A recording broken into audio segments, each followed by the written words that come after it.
Hello, welcome if you're listening on iTunes, and hello, welcome if you're listening on our YouTube channel, NADIA, Sawalha and Family, where if you want to see us, you can head over there and you can actually see us as well as hear us. You can see me do this. And this. Or this. We also have a parenting podcast, Confessions of a Modern Parent. So check that one out. That's really starting to grow. We haven't done loads of them, but it's really starting to grow. I think people are really loving that. Yeah, and we've got lots of other podcast action coming as well. We've also got our Popcorn Junkie, for those movie fans out there, the Popcorn Junkies movie reviews has also gone on the podcast. Now, what we love is we want to create a little family of podcasts so that you feel like you've got all sorts of different content. We're going to do one about ethics called The Only Way is Ethics soon. I know we've been talking about it, just been so busy. But do go. But when you go, can you put lots of 5 stars and lots of nice comments? Only if you feel... Obviously only if you feel it's 5-star worthy. If you feel it's 1-star worthy, don't put anything, for God's sake. Well, no, I think people should just put what they want. I'm joking. But I mean, we hope there's unpretentious, accessible and relatable and realistic chat about film, relationships and parenting. I think they're 3 things that are very important to all of us. So today's podcast... Oh, by the way, we're not going to excuse any noises, because some people have said, can you not excuse noises?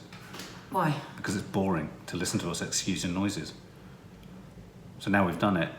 Well, I've got to excuse the dryer, because what if this is the first time somebody's listened to a podcast? So to that person who commented on, can you please stop telling us what about the noise? We've now spent a minute already on it. Okay. What are we talking about today? Right, so today our podcast is entitled, If We Hadn't Got Married, We Would Be Dead. Bloody hell. We don't so half bring funny, you content, don't we? Because Mark, we were thinking about it, and we were sitting there going, does that sound like an interesting enough title? And we thought, what have we become? If we say that... Well, it was a sentence that Nadia said the other day, actually, and we're both in the process of working on a play that's based on our marriage, and we've got a number of actors interested in it. And within that play, there was a line where you said, well, if we hadn't had kids and if we hadn't got married, we'd either be dead or divorced. I said, right, that's going in. That's a good one. It's true, though. We were thinking about it this morning. If we hadn't got married, we would probably be dead. But what do we mean by that? What do you mean by that? Oh my God. I mean, when I think about how emotionally and physically unwell I was, when Mark and I met...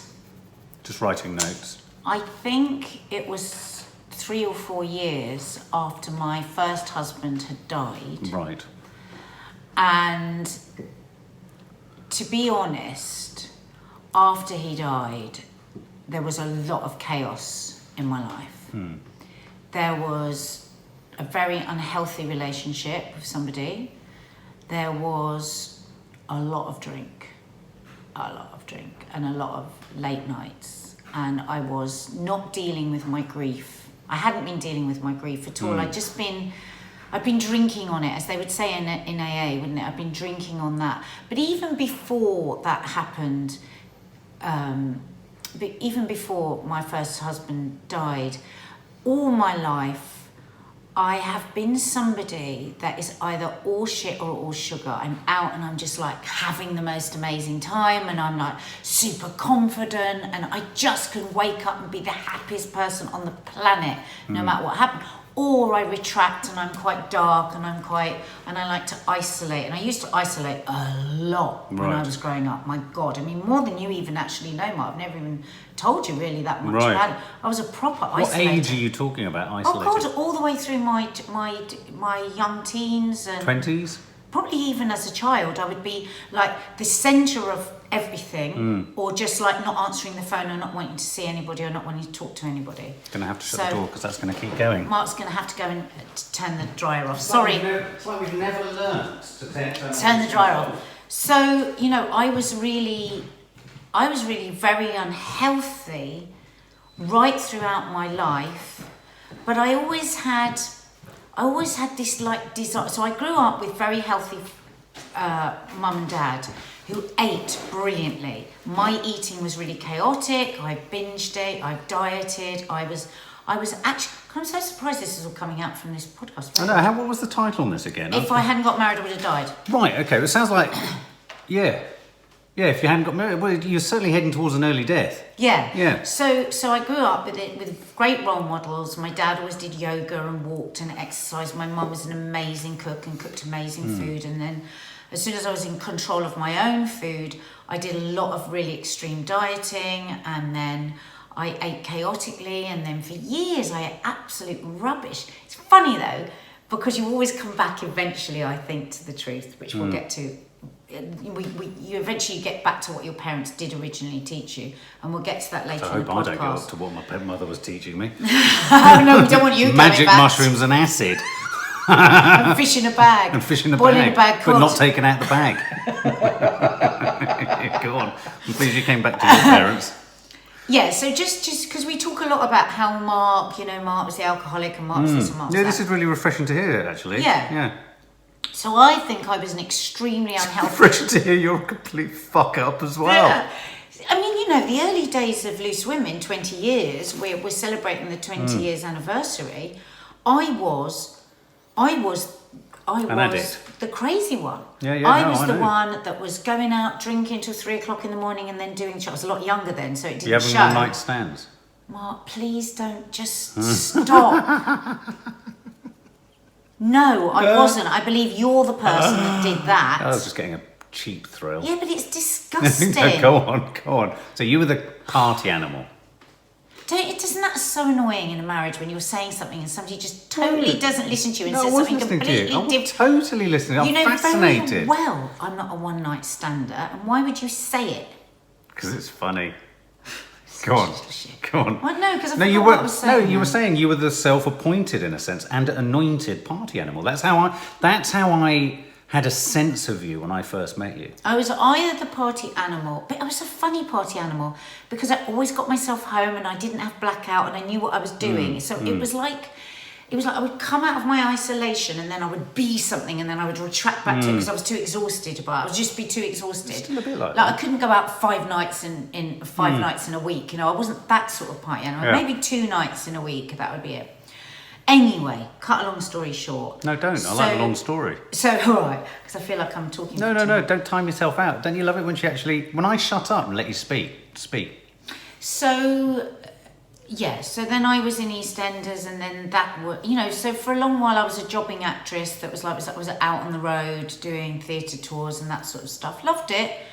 Didn't drink so much because I was really broke. And anyway, that got my big break, which was EastEnders. And then, of course, So you're I had going the first back. time This I is had before money. Loose Women, isn't the it? first time I Yeah. had real Right. money, and was really unhappy in that job and everything. And anyway, so I spent a lot of time partying again. Then there was the tragic loss of my first husband.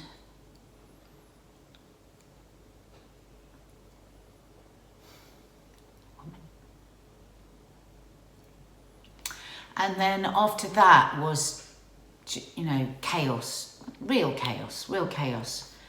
So I was very unhealthy spiritually and physically, but very unhealthy spiritually as well. And do you remember when we first met, even though I really liked you, I was really reluctant to get into it? Do you remember? Yeah. Kept saying, oh no, it's not right and it's not. And even though we actually were married 4 months later. I was going to say, it must have Maybe lasted in the 3 first days. 2 hours. You must have been resistant for at least an hour. Yeah, because I didn't feel I'd really said to myself, because I'd just come out of a really bad relationship, and I was like, I'm really going to just be on my own. I need to just be on my own. And probably that was the right thing. I should have probably been on my own. Sorry. But, and this is where if we hadn't got married, we would have died. But actually, getting together with you and then getting pregnant,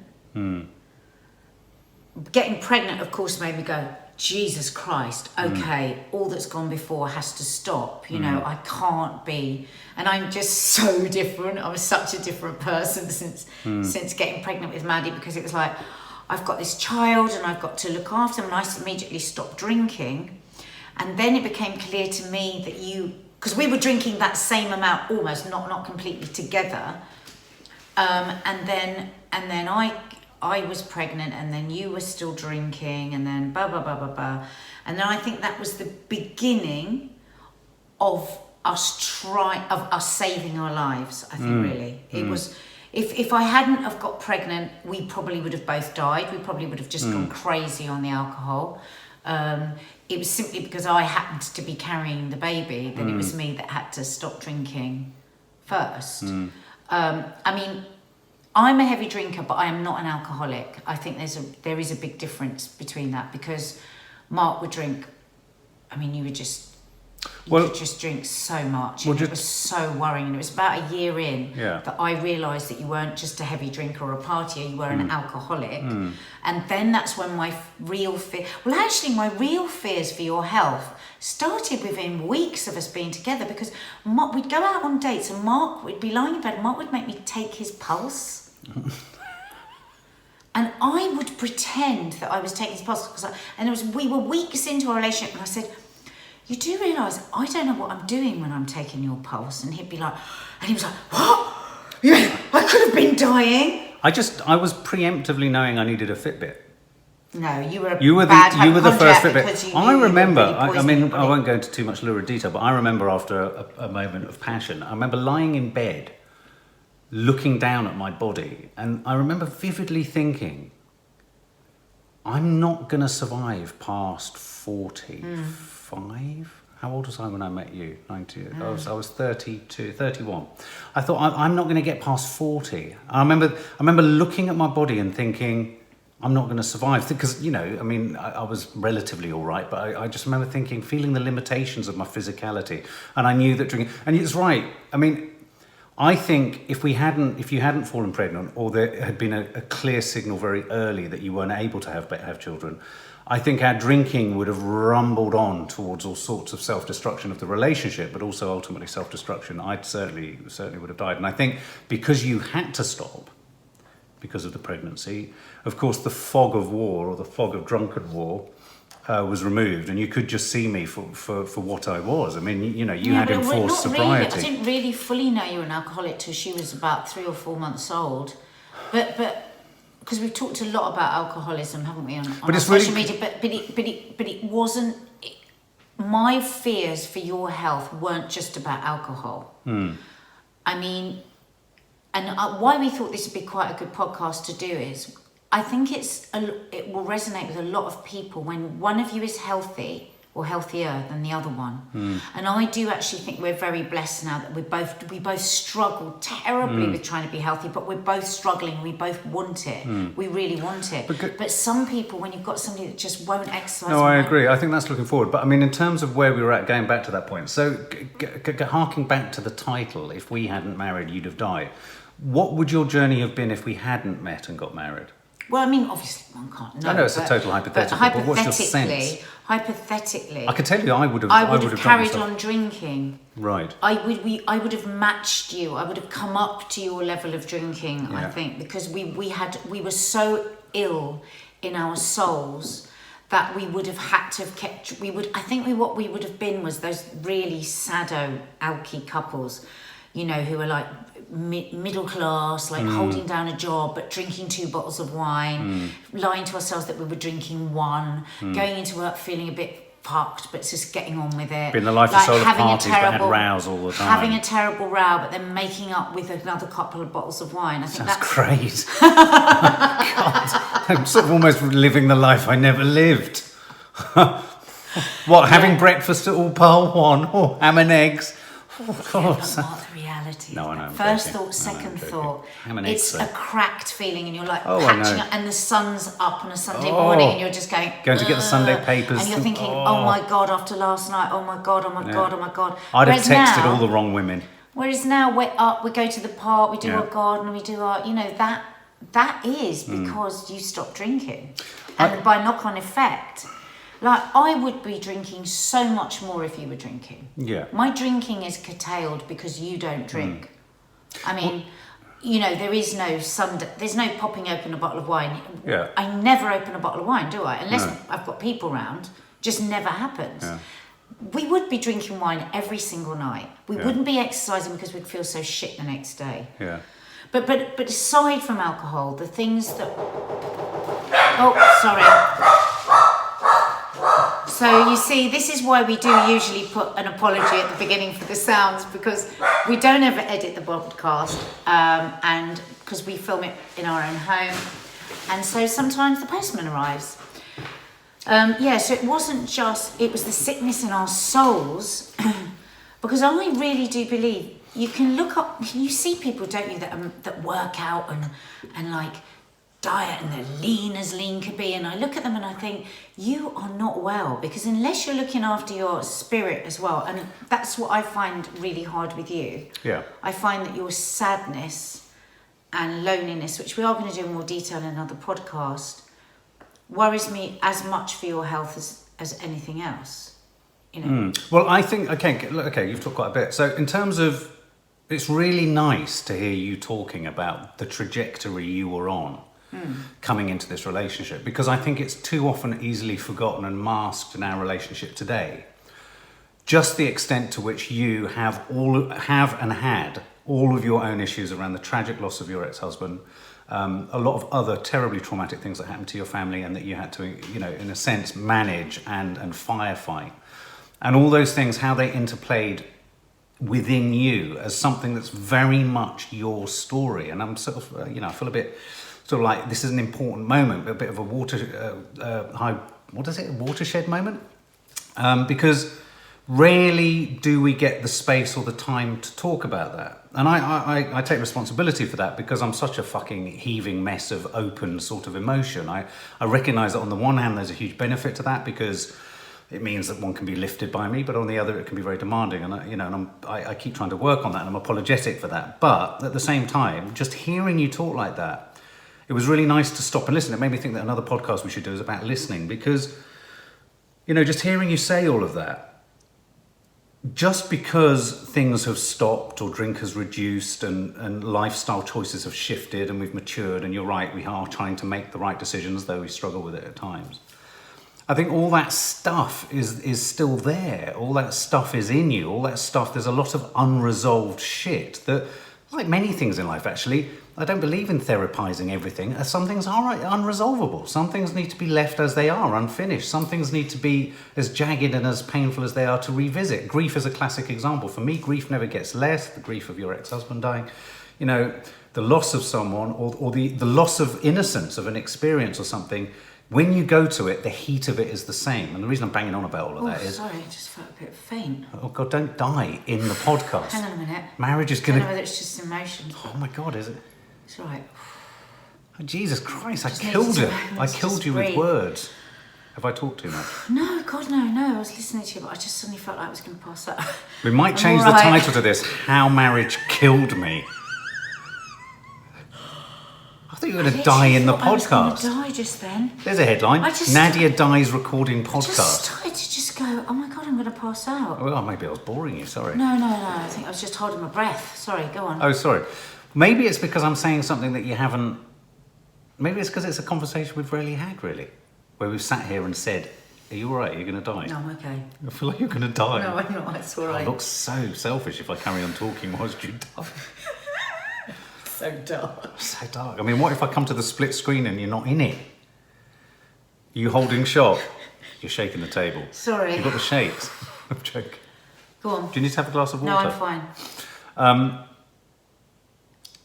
It's interesting to hear how your trajectory, what I'm trying to say is, your trajectory was as damaging and as life-threatening in its own way, long term, as I think we always quite quickly and sort of, it's almost the currency of saying, oh, well, if Dad hadn't stopped, he'd have been this. So I look at drunk on the street and I go, could have been me. There's lots of what ifs which I look at, or extreme depression. I think if you looked at it like you were at the stage of where you needed the firefighters in, yes, whereas my embers were like picking up. I think that would be the difference between us, and it was just. So whilst you I think though we got married so early, and we looked like nobody would have thought we would have survived it, but maybe these two beautiful disasters in a way. Beautiful disasters. Yeah. I love that phrase. Yeah. Did actually work. Yeah. Well, I'd characterise Well, we're our still marriage as a limping. beautiful disaster. We are limping a lot. Or a disastrous beauty. I don't know. We are only limping. We are only limping. But the other thing is that I don't know whether this is too loaded a thing to say. I mean, I mark my life with 3 major occurrences that shifted whether I would live or not, or how I would live, or whether I would die. When I split with Izzy's mum, it wasn't Izzy that caused this. I split with her mum, not with Izzy. And that moment nearly killed me spiritually. For many, many years, to this day, it rumbles on. When Maddie was born, she essentially saved my life again, because at that point, it was an opportunity encapsulated in Maddie and everything that meant about us as a moment for change. And I go back to, the moment I decided to get sober was I could not go through what I went through with Izzy again. I mean, not being sort of, I'm not being sort of dramatic. I literally couldn't. It would finish me off. And my life was chaotic at the time of Maddie. It was all over the place. All sorts of shit could have kicked off if I hadn't, tried to intercept so many things. And so, in the simplest of terms, marriage, actually marrying you and getting married, saved my life. But yeah, you're now talking about how does one maintain that? Our concerns for each other now are very different. They are, yeah. About how we don't die. Because let's face it, one of good. You know what's good about this podcast is we're talking about it, because I wake up every day worried about all of our health, my whole family. Yeah. Every day. I mean, if I could just have a day's rest from something, it would be a day's rest from that, because I have health anxiety about everyone. I think some of that comes from the guilt of many years of chaos and bad eating and over drinking. So I always feel like I'm going to get paid back for that, and smoking and. But do you feel vodka and fags and I just think, oh my God, what if my children suffer my bad years and they have to watch me ill or watch you ill? So I am panic stricken all the time about getting healthier. But actually, it's really good having this podcast, because we've actually come so bloody far. We have, but would you characterise our relationship as you have the burden, or you feel you have the larger burden of responsibility for looking out for the welfare of us in this marriage? Yeah, for the health, yeah. For the health. I mean, because it was interesting. Yes. I mean, you still, the other day I came in, and again, you've bought the worst sliced turkey you could possibly get, which I've told you 5 million times is carcinogenic. And I come in and go, what do the kids have for lunch? Oh, a turkey sandwich. No, but you say that like I've gone to buy them carcinogenic ham. I haven't. But it's that sort of thing that gives me anxiety, because I'm like, oh my God, so they had nothing, essentially. They had no nutrients all day. And you hardly eat any vegetables, and it is exhausting. Yeah.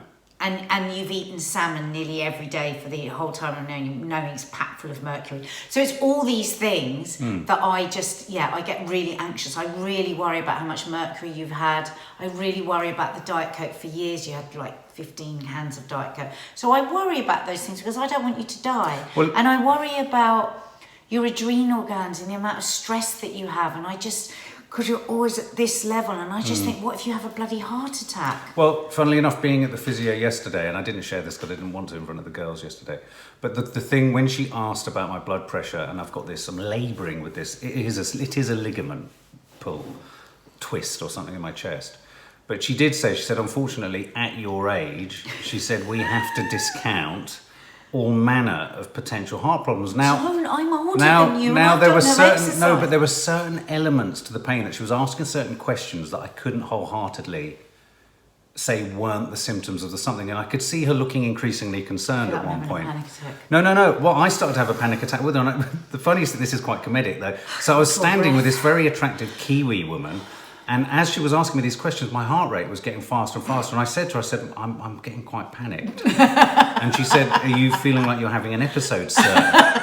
And I thought, they're going to bring the crash squad. This is all reality. This could happen now. No, they're saying, no. And as I said, she said, you are of the age, sir, with heart failure in your family, where we have to take these matters. She said, the pain you're suggesting with the direct line from there to the shoulder blade is a direct symptom That's what I've been telling you. A certain ventricle. So she went through the ventricles and the atriums, and I was like, you are joking me here. She said, oh yeah, she said, very fit men who run and do all sorts of triathlon fall dead.